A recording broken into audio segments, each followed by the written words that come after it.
so happy to have both of you tonight, and thanks for joining us from Montlouis. I'm going to go back and forth a little bit between translating a little bit for Jacky. We had Thibaut, your partner in Chenin, Thibaut Boudignon, last night. We had a great discussion about Savennières, and as I was getting ready for tonight, I was thinking how it's interesting how Jacky, you and Thibaut had kind of a similar beginning, in that Thibaut went to the Loire Valley, and he searched for kind of historic vineyards, ended up finding the Clos la Hutte and some of these things from monasteries that were literally forgotten, but historically had been an amazing place for great wines, but had kind of been forgotten with the time, particularly where he ended up in Poissonnière. And you was kind of the same in the 80s, where you came to Montlouis, which at the time was still fairly sleepy, and found some great terroir. And Jacky, tu comprends qu'est-ce que je voulais expliquer? Ouais. So I think it's very interesting. Do you want to begin maybe with just talking a little bit about how you had the idea to come to Montlouis to work on Chenin Blanc et des vins secs plutôt, organic dry wines? Au tout départ, mon premier métier, c'était le métier de courtier en vin. Et lorsque je faisais ce métier-là et que je dégustais les vins de Loire, très souvent, je me disais, c'est dommage, il y a sûrement mieux à faire.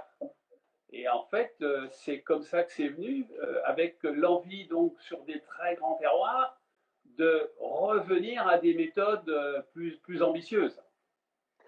So, Jacky, just to translate for those who don't speak French, Jacky's saying that he came to this from the side of selling and representing great wines. He represented some great producers from Burgundy, Champagne, and elsewhere, and so we had this ambition to try to make great wine. Obviously, some of the great terroirs from other places, Burgundy, similar to people like Thibaut and your compatriot in Montlouis, Xavier Weisskopf, who, I think that would have all of you would have loved to maybe have some great terroir in Burgundy, but the price of the terroir there was much more expensive, and there was this amazing terroir in some of these other spots, Montlouis being one of them, and Savennières being another, that wasn't being exploited, but historically had made great wines. And you had this idea and this ambition to kind of take it to a different level. C'était quoi le style, Jacky, que tu voulais faire à l'époque? Alors, en fait, au tout début, je me souviens de conversations avec les vignerons de l'époque, il y a 30 ans, leur disant, si vous pensez avoir des grands terroirs, si vous pensez avoir un grand cépage, adoptez les méthodes des plus grands vinificateurs pour élaborer vos vins. Et bien évidemment... Je vais traduire. So Jacky's saying that basically he had conversations 30 years ago with some of these great growers that he was working with, and they said, well, look, if you think you found this great terroir, which Jacky thought he might have in some things he'd seen in around Tours and Montlouis, they said then you need to take the methods of the great wine regions, and for Jacky, one of those was Burgundy, and he wanted to try to make with. Allez-y, j'ai traduit un peu là. Bien évidemment, c'est ce que tu commences à dire. Bien évidemment, quand tu connais les vins de Bordeaux, les vins de Champagne, les vins de Bourgogne, les vins de la vallée du Rhône, c'est forcément 30 ans en arrière la Bourgogne qui donne le plus d'influence et d'esprit pour atteindre des très grands vins. Et d'ailleurs, dès le départ, d'aller au-delà de l'appellation pour pouvoir exprimer presque 30 ans en arrière des parcellaires, ce qui était complètement insensé sur la Loire. So he expounded on the fact that the Burgundy at the time was the region that if you wanted to really aspire to make great wines, that was kind of where you would look first. And so that was some of his inspiration. And in fact, he even took it a step further by thinking about ultimately doing dry wines organically farmed. À l'époque, c'était qui a fait combien de vignes étaient traitées organiquement comme travail? À l'époque, moi, les premières vignes que j'ai reprises n'étaient pas traitées, mais c'était les seules. Et c'était une longue histoire, mais c'était très drôle parce que c'était un refus idéologique par l'ancien propriétaire d'utiliser les glyphosates à Monsanto. Voilà, c'était quelqu'un qui était communiste et il refusait ça. Mais tout le reste de l'appellation était non seulement en chimie, mais vendangé à la machine. Enfin, c'était vraiment catastrophique. So when Jacky was looking to basically buy vineyards back then, at the time, in fact, one of the wines we're going to taste is from that original sector, which was Husseau, and it was a really kind of luck that it was the only producer or grower in the area who did not treat his vineyards in a with chemicals, and at the same time, Jacky said that at the time most people were machine harvesting. It was not something where people were, organic was not something that was thought about at the time. Why did you have this idea to do organic farming if nobody else was? Where were you inspired to do that? Moi, j'ai eu la chance T'as compris? Oui, j'ai eu la chance de continuer mon métier en double. Et ça veut dire qu'au tout début, les premières années, j'ai continué à être courtier et vigneron en même temps. Ça veut dire que je n'avais pas de limite économique, avec des moyens très limités quand même, mais j'ai fait le vin que j'avais envie de faire. Moi, on n'avait pas un problème économique et on n'avait pas besoin au début de vivre du domaine. Donc j'ai pu aller jusqu'au bout du rêve. D'accord. Mais le rêve vient d'où? C'est ça la question. Where's the dream come from? À l'époque? C'était déjà une époque où on avait la conscience de ça. C'est une conscience qui venait c'était une conscience, c'était une envie de faire comme ça, de la même façon, contre le courant, de la même façon que dès le départ, j'ai souhaité faire des vins complètement secs et ça n'existait pas non plus. J'étais tout seul dans mon coin, avoir des vins secs, des vinifications sous bois, ça n'existait pas dans la région. So Jean-Philippe, so basically your dad was a contrarian in every way. Il était contre toutes les choses, des normes de l'époque, quoi. He was against all the ways other people were doing things in general. Yes, yeah. When he has ID, he stay with.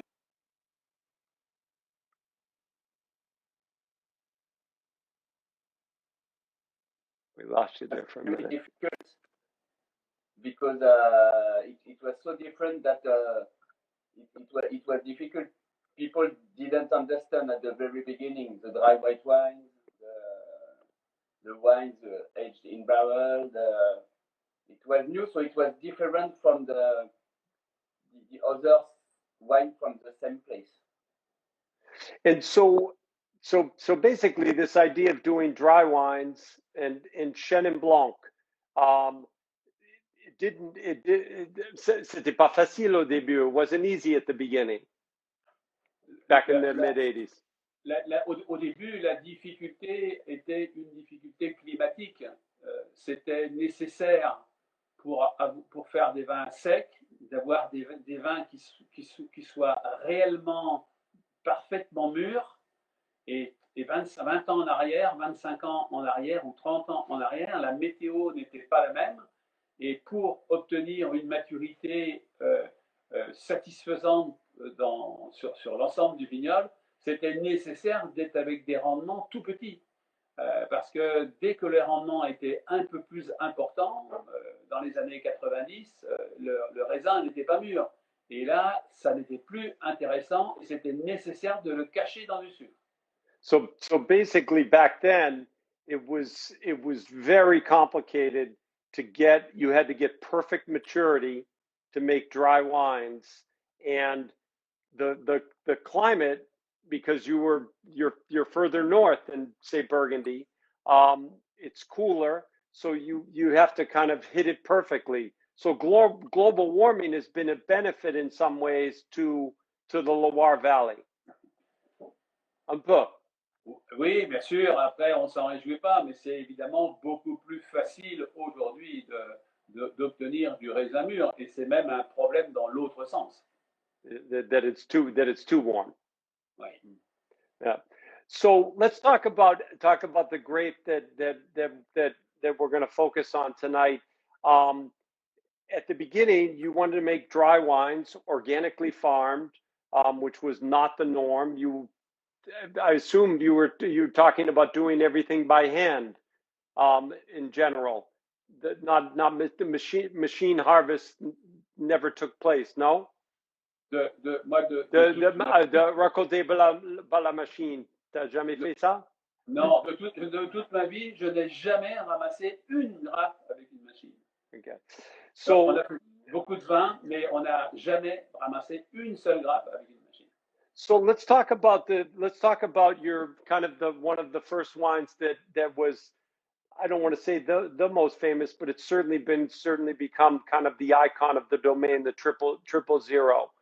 Can maybe Jean-Philippe, can you explain a little bit the history of how this came to be? Yes, it comes from almost the beginning of the story. In the same idea to have dry white wine, my parents tried to make a sparkling white wine without any add of sugar and totally dry at the end. The kind of wine which are with method ancestral.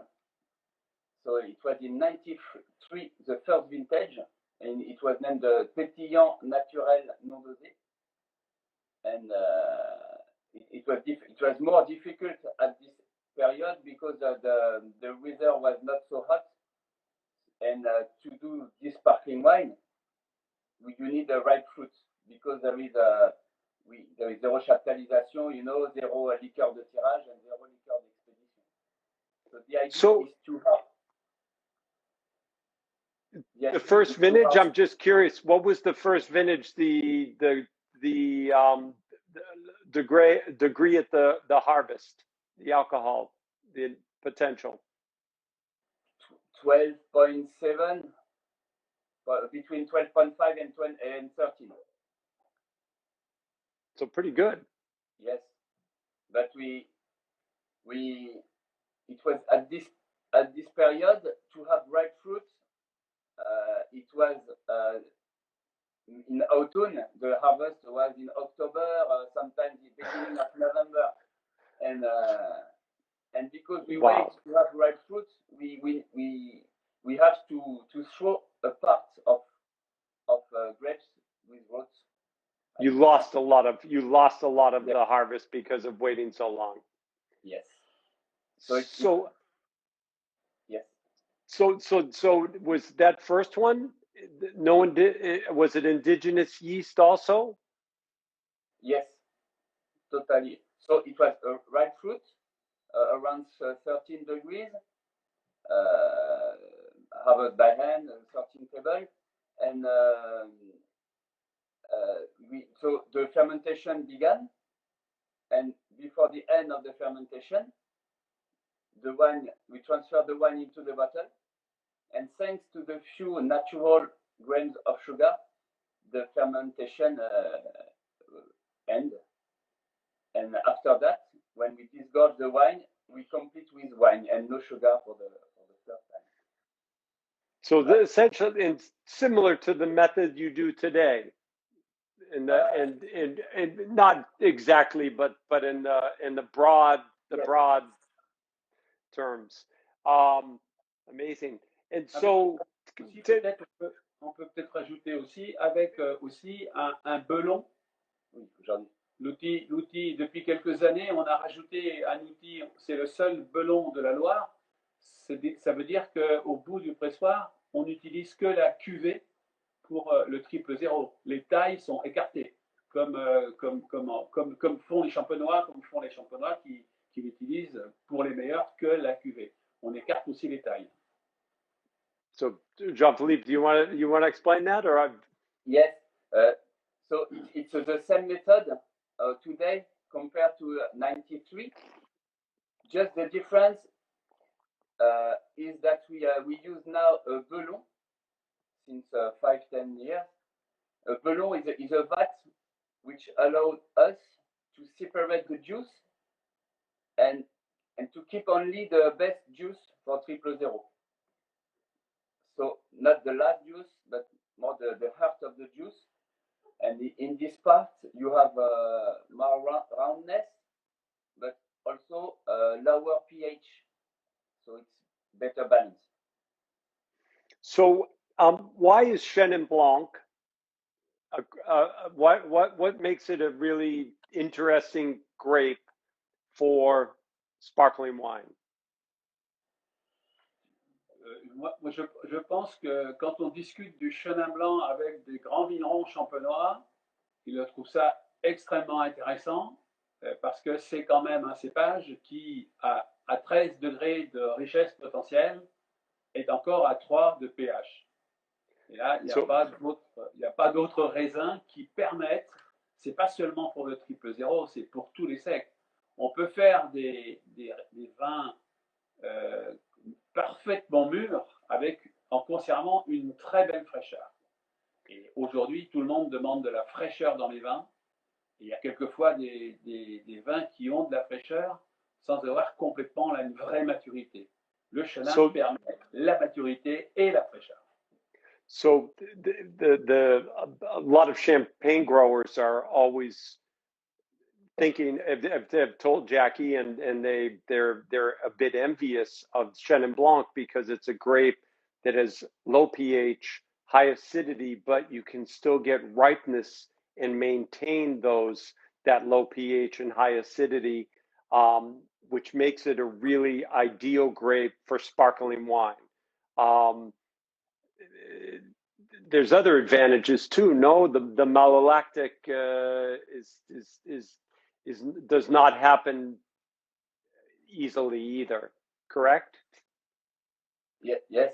We have the chance to have a lot of chalk here for the wine is good, but it's also good for aging.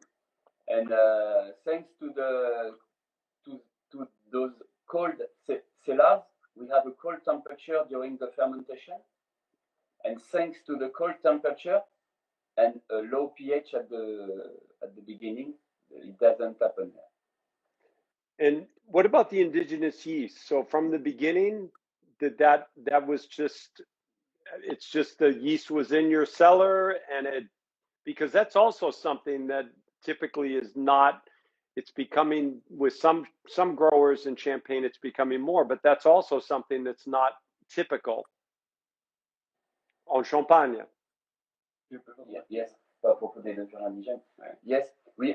The caves are the same since more than 30 years. When my parents arrived, they buy the caves with the vines, and in the caves, when you have indigenous yeast, for 1 year and 2 years now, they are in their middle. So we have now, it's easy with indigenous yeast. You just have to take time because fermentation can take a long time. What are some of the other things that make Chenin Blanc interesting for sparkling wine, as far as the ageability, when you're doing it? Are there some other things that either the Montlouis, the area, helps to make it especially good for sparkling? Moi, je pense que c'est l'addition des calcaires et du chenin. Les calcaires, c'est toujours la Champagne est tout entière sur les calcaires, et le chenin a ses équilibres acidité, richesse, acidité, et la conjugaison des deux est magique. Je pense c'est beaucoup plus compliqué sur d'autres sols. C'est nécessaire d'avoir des sols calcaires. Ça, c'est ça. C'est sûr. So it's the deep, really deep chalk that you have in Montlouis that is one of the big factors, and the combination of that and the Chenin with the low pH and high acidity that kind of put them together very nicely. What about ageability?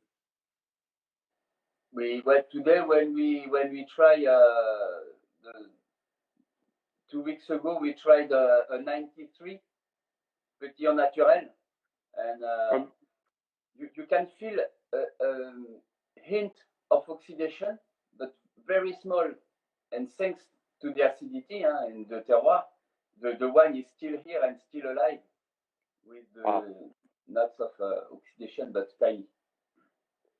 And completely dry? Yes, the sensation, you know, when you wait, the sensation is not very dry, but in fact it's totally dry. There is no sugar. Beautiful. That's nice. No, it seems to me we've done some tastings, obviously, too, of over the years, and it's, to me, it's remarkable how the wine holds up. And you know, it is a very interesting, an interesting grape as far as sparkling wine. But I think it also, even in the dry versions, which we'll taste in a second, and we've also done, they also age quite well. There's a really, you know, I think it's a grape, and probably also the chalk helps there too. Let's move on and talk a little bit about some of your single site wines. We're going to taste two Montlouis and also one of your ex Vouvray. Oui, allez-y. Une dernière précision sur le triple zéro. Oui. Il a 25 ans. C'est en fait, on l'a longtemps appelé pétillant naturel non dosé. Et en fait, aujourd'hui, on a le sentiment qu'on a quitté le monde des pétnates, donc des vins très rigolos, très funny, qui sont, mais c'est souvent des vins qui ne sont pas vraiment terminés. Et on a tout mis en œuvre pour faire, nous, un grand vin pétillant plus qu'un pétnat. Voilà. Bien sûr, la méthode, c'est la méthode des pétnates, mais c'est beaucoup plus civilisé. C'est 3 ans de latte. On a voulu sortir du côté très, très, très, très amusant du triple zéro qu'aujourd'hui le monde entier produit, avec plus ou moins de réussite. Moi, je dis en m'amusant quelquefois, le pétnat, c'est un peu la façon de vendre un vin qui n'est pas fini. So Jacky just wanted to say that that first Petnat that they did in 1993, and they continue to do. The amazing thing about it, and one of the things he wanted to mention, is the wine is it's a Petnat, but it's a civilized and a finished wine that's complete, and it's not just a curiosity. That it sits in the world of fine wine, still being a Petnat. I'm not sure I got all the nuance that you put in there. Je suis pas sûr que j'ai complètement traduit tous les nuances, mais c'était riche comme commentaire. So the first wine so let's talk about Montlouis as an appellation, a small appellation. We're tasting 2018s, which is, yesterday with Thibault, we were doing 2018 Savennières, his 3 single site Savennières. And tonight we've got 2 of your Montlouis, the Clos 18, and we've got the Hauts de Husseau. Jean-Philippe, do you want to maybe talk a little bit about Montlouis, where it's come from since your dad arrived, and kind of what's happened, because I mean now you've got almost all these crus that have built up over the years, these lieux-dits that are remarkable. And the first one we're going to taste is if I'm not mistaken, it's the largest Clos, and Clos Mosny, c'est le plus grand. Oui, alors Clos de Mosny, I think it's the biggest Clos of Clos totally walled of Loire. It's 12 hectares in one single vineyard with more than 1 mile of wall all around. So yes, the wall is more than 300 years old. So it looks like more Burgundy Clos than Montlouis Clos. In Montlouis, we don't have a lot of Clos like this. It's the only one. So that's a big Clos. What is used to make the sec, and how do you manage that large Clos? We the Clos, it's not only one soil. The geological, it's two different parts. So the upper part will do the Clos de Mosny, Cuvée Clos de Mosny, and the downer part, the lower part. The lower part, and we can produce our Cuvée Village, the name is Remus, or if it's not ripe enough, we can produce also a good tradition, our method traditionnel, which allow to have 11.5 degrees of alcohol grapes during the harvest. But so it depends on the harvest, what is going to be how, and you treat them differently. You treat the different parts of the vineyard differently, harvest wise and farming wise. No, the farming is the same. Well, yeah, I meant as far as the dates of the harvest and the kind of the management of the how you decide to use the fruit. Yes, for instance, in 2013, which was the last difficult vintage we had because it was not so hot, we put only 15-20% of the Clos in Cuvée Clos de Mosny, and the other grapes were not ripe, so we produce almost 80% of Brut Tradition inside the Clos. So they were declassified. Right, depend on the year. So tell us about the terroir of this Clos. So the subsoil is chalky, as everywhere in Montlouis or in Vouvray.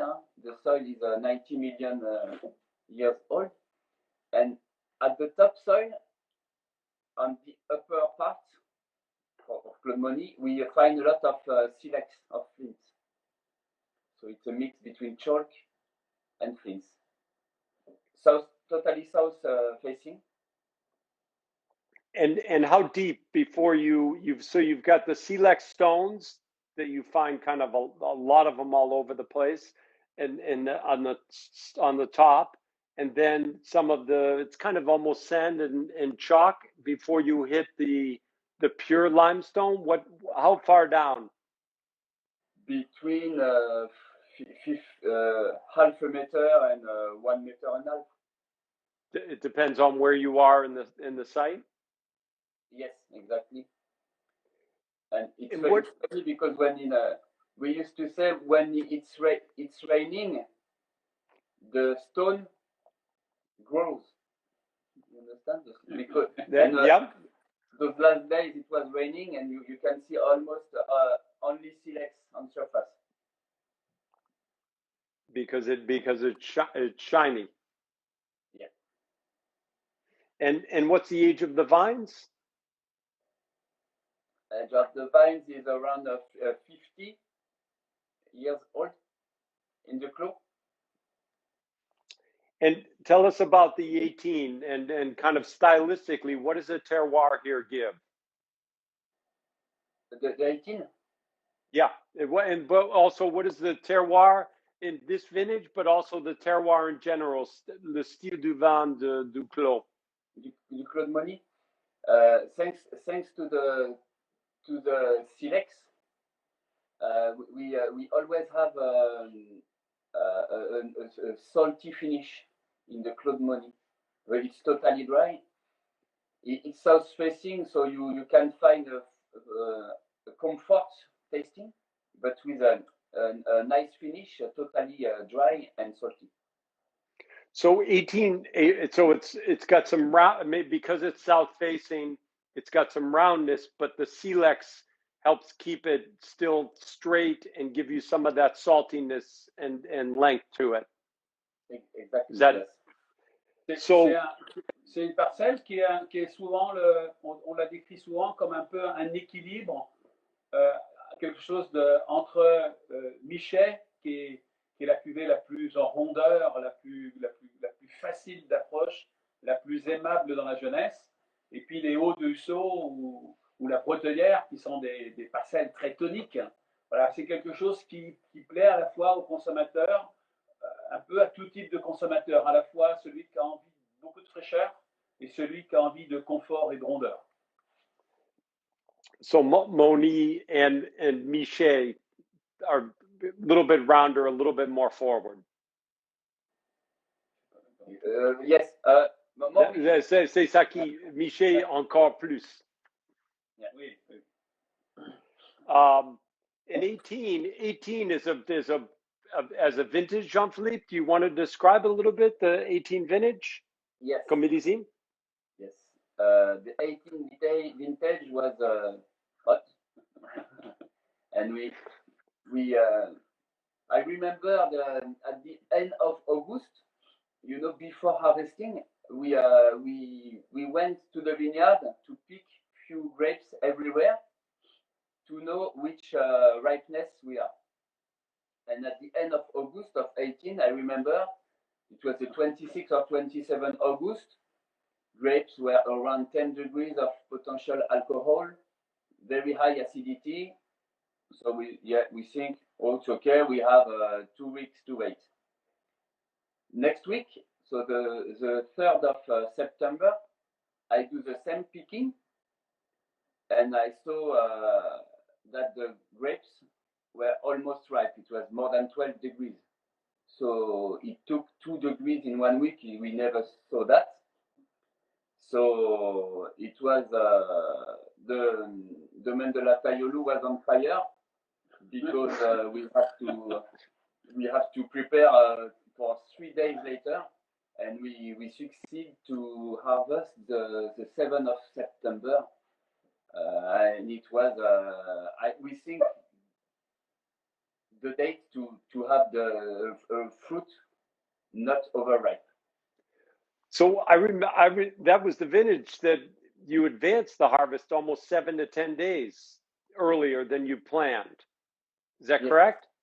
Yes. I remember getting calls. No, it's not going to be and then all of a sudden, no, it's going to be. And you were like determined it was going to happen, and I think you advanced it at the last minute. That's a big task to advance a harvest and get your team ready that much quicker. That's.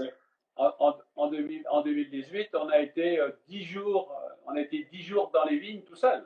Personne ne vendangeait. On était 10 days alone in the vineyards before. Well, I think that was a vintage that caught a lot of people by surprise, including you. And I think it's a vintage where you've got a lot of variety. I think of style of wines. Thibault's 18s yesterday, superb, really beautifully balanced, and as this is outstanding. The Mosny, it's open. It's got some nice richness to it. You get a little bit of that salinity in the back of the mouth. And do you want to talk a little bit about the Husseau? Yes. Sur 2018, le seul bémol sur 2018, c'est que le potentiel de garde sera quand même un peu moins grand que d'habitude. On doit boire les 2018, on n'a pas 20 ans pour les boire, on a seulement 10 ans. Donc c'est nécessaire de boire un petit peu plus tôt. Voilà. So Jacky says that we need to drink the 18s, one of the difficulties of the vintage, instead of being able to keep them 20 years or so, you can only keep them 10. So we're going to have to suffer through. They're not too difficult. C'est pas très difficile à déguster. Merci. They're not really difficult. No, I mean they're that's one of the magic things about Chenin, I think, is that with these warm vintages, if you capture the harvest date properly, you've got some richness and fat to them. At the same time, you've got this, there is that core, which is the magic of Chenin with that low pH and high acidity, that even in the warm vintages, you still have that great balance. And of course, the limestone, that deep chalk mother rock is also a big help, I think, to the balance of the wines. So it's kind of miraculous, and this is a great example of that. So I think they may surprise. I mean, some of these I think might surprise you with going a little bit longer than maybe 10 years, but we'll see. We'll have to check that theory out.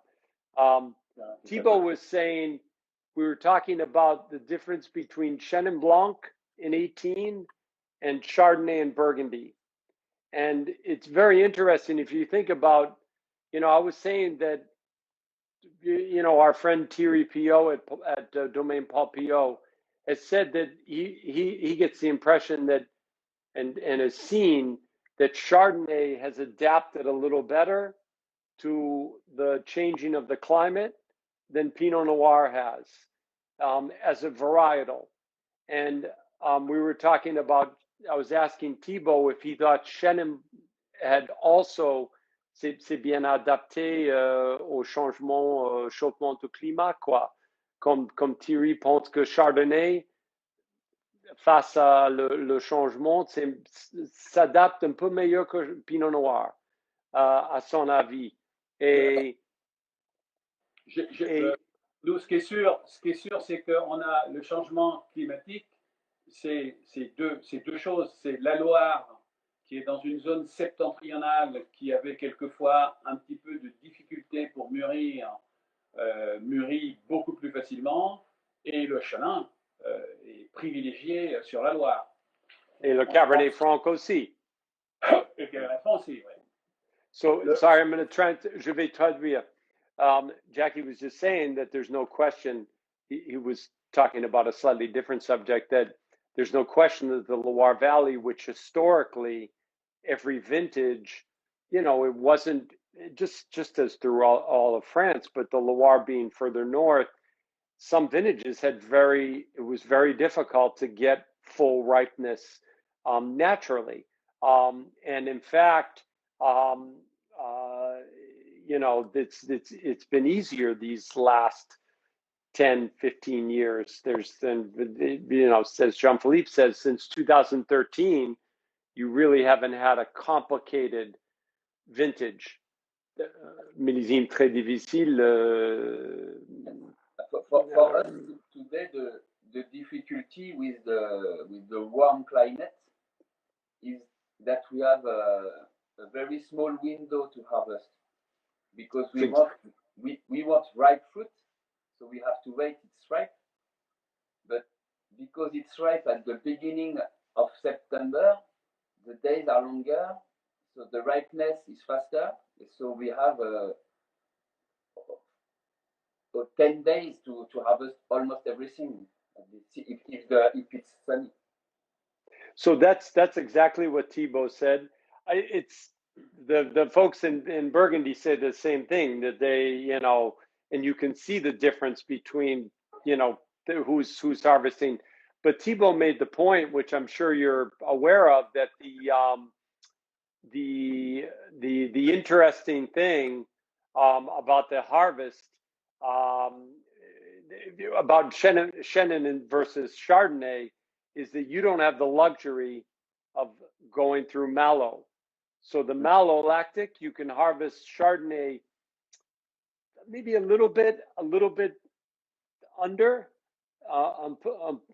not maybe just a little bit green, and then you can round it out a little bit with the malolactic. Whereas Chenin Blanc, you have more trouble to do that. You have to be maybe a little bit more precise, I think was the point that he was making. Moi, je pense que les échanges qu'on peut avoir avec nos amis bourguignons, on a plein d'amis bourguignons. Moi, je pense que le risque quand même pour le chardonnay, c'est de devoir couper un chardonnay qui est un petit peu en limite basse de maturité pour conserver la fraîcheur. Parce que à 13 degrés d'alcool, le pH sur du chardonnay, il est déjà à 3,20 ou à 3,30. Alors que nous, à 13 degrés, on est à 3. Et je pense que c'est peut-être encore plus difficile de trouver des chardonnays mûrs, suffisamment mûrs avec la fraîcheur. C'est de l'impression, c'est plutôt une impression que... Jacky and Jean-Philippe have many friends and they visit Burgundy frequently and do exchanges. And so he was saying that is definitely something that they, his Burgundian friends have difficulty. It's more challenging for them with Chardonnay to get the harvest perfect and keep some freshness. And I mean, I think c'est le challenge partout today. It's a challenge for everybody today is to get that perfect balance, keep some freshness, harvest ripe grapes, especially since you and more people, thankfully, are doing organic farming where they really have to, everything has to work perfectly together. And so I think there's overall less room for error across the board. But so far, knock on wood, people are up to the challenge, and that's been encouraging. Let's talk a little bit about the Husseau. This is the Hauts de Husseau. So this is the famous sector, the highest part of Montlouis, the coolest sector, right near in the same hamlet where the winery is. Where you first bought your first vineyard, Jacky. It's not all from that vineyard, where the original owner had never done any chemicals in his vineyard because he was politically against the makers of chemicals, which at the time were Monsanto in the United States. And so the vineyard was perfectly organic to begin with, which was unusual or unheard of at the time, and allowed you to start with that. So, parle un peu de Jacky. You want to talk a little bit about Husseau and the sector and the terroir? What's special about? C'est quoi spécial là? Alors, en fait, Husseau, c'est le village où on habite. C'est le domaine est à Husseau. C'est le village où on habite. C'est le point. On est très proche de la Loire et c'est le point, quasiment le point le plus haut de l'appellation. Ça veut dire que depuis que la Loire a creusé un passage entre Montlouis et Vouvray, on est au bord de ce passage de la Loire, au point le plus haut, et il n'y a presque pas de sol sur le calcaire. C'est un endroit où on peut trouver le calcaire à 20 cm ou 30 cm. So this is a spot, the highest part of this village, as I mentioned, where the domain sits. And it's where the Loire cut this between Vouvray and Montlouis, cut this section. So you've got the chalk. C'est ça, non? Oui. You've got this. The chalk is very close to the surface. It's in some cases 20 centimeters from the surface. It's old vines. The age of the vines here is.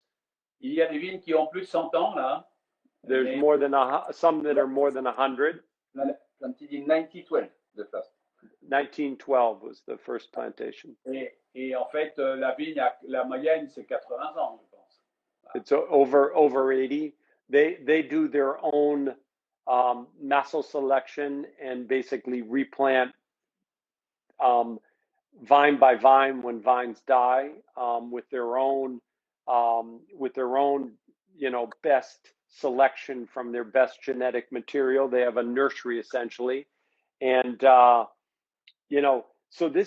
tell me the style of this wine, Jean-Philippe. How do you describe the Husseau in the lineup stylistically? Yes, so it's a cool climate, as you said, and with a lot of chalk. So it's a combination of two cold elements.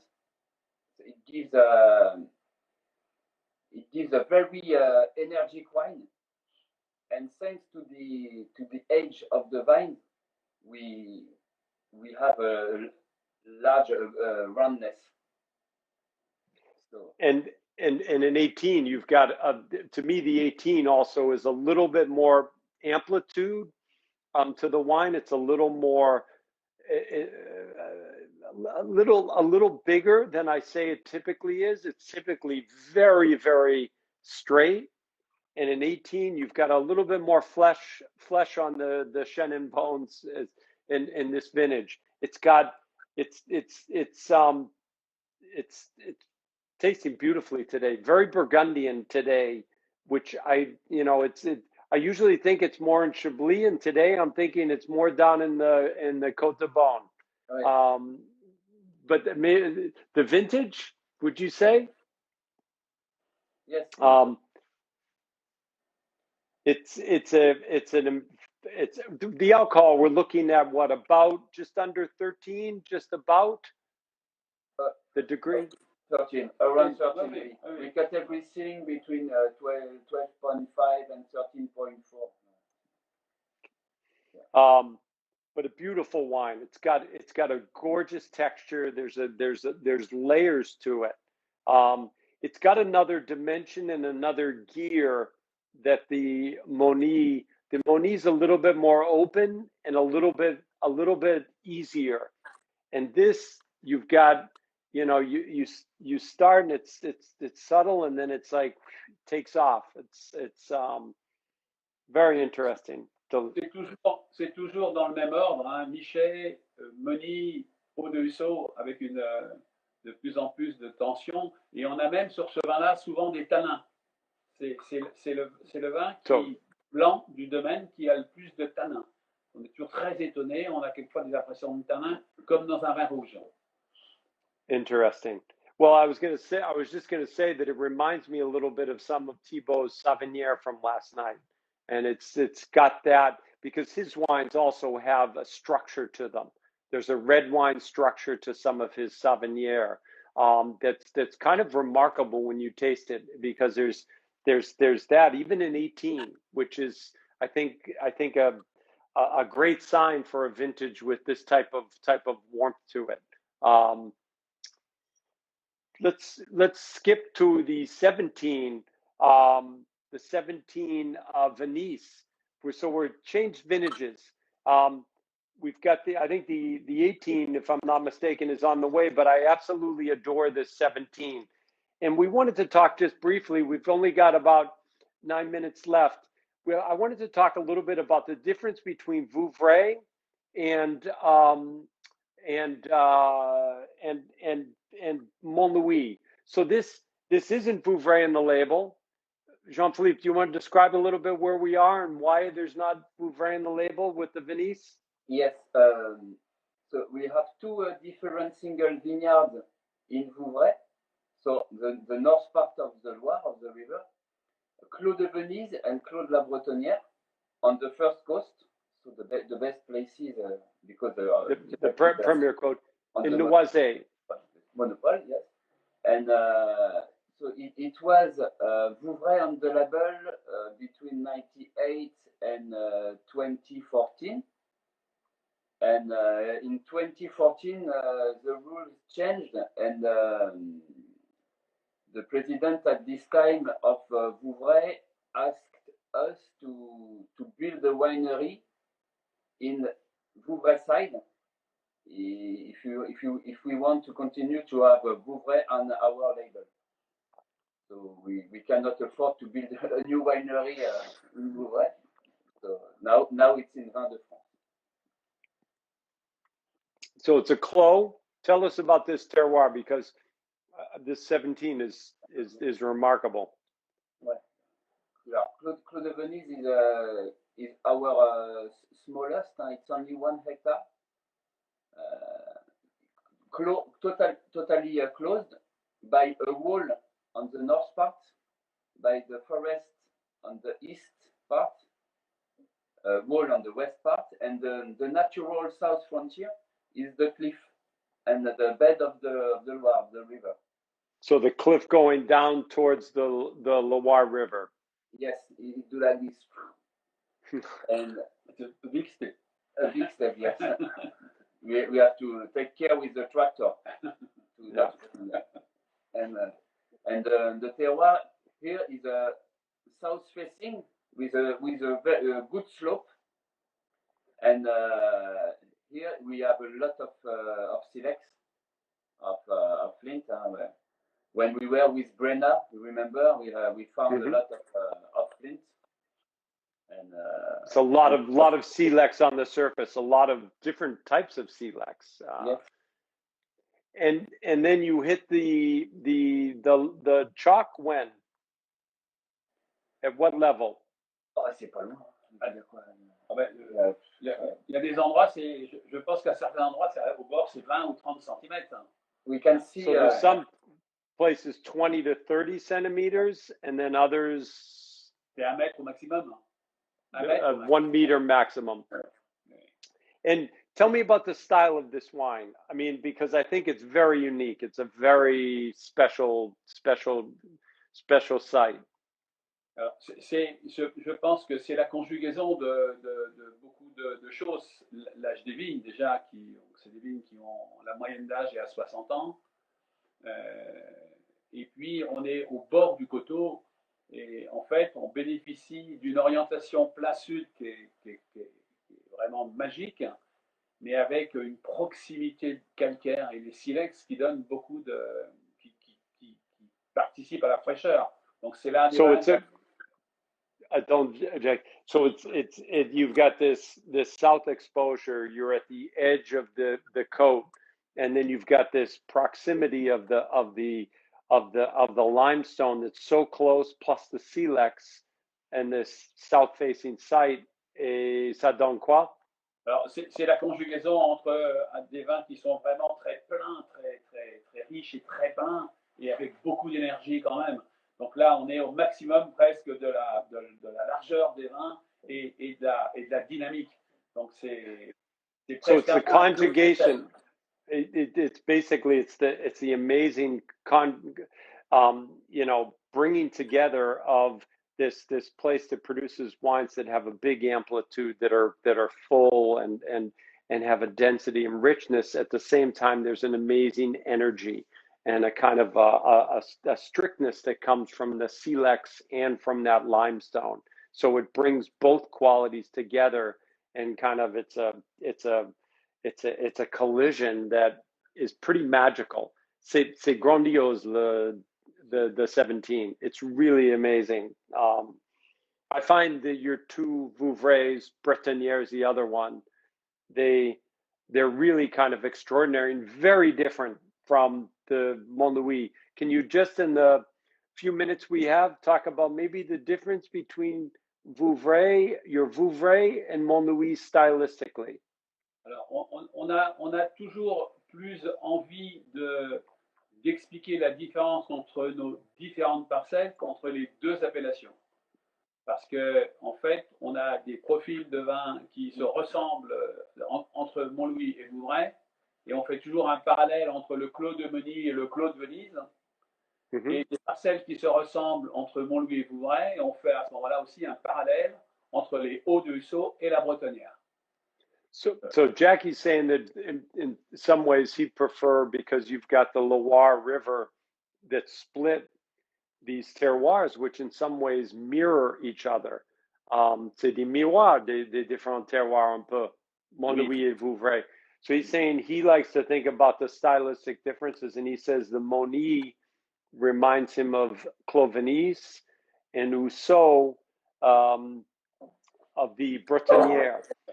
But I want to say that I will say that that there is a greater intensity to the Venise. C'est quand même c'est un peu plus long quand même que le Mosny, c'est un peu plus facile dans tous les bons sens. Oui, on est complètement d'accord avec ça. Je pense que Venise, c'est un Montlouis superlatif. Yeah, I was just saying we're gonna have to say goodbye in just a second. That there is an extra gear in the Venise. It's a step deeper. They're similar, but it's a pretty special wine, as everything is here. Thank you very much for an amazing tasting. Always great to see you, particularly since I'm not able to come visit. Miss you. It's nice to see you. Say hi to Joël and the whole team. Thank you.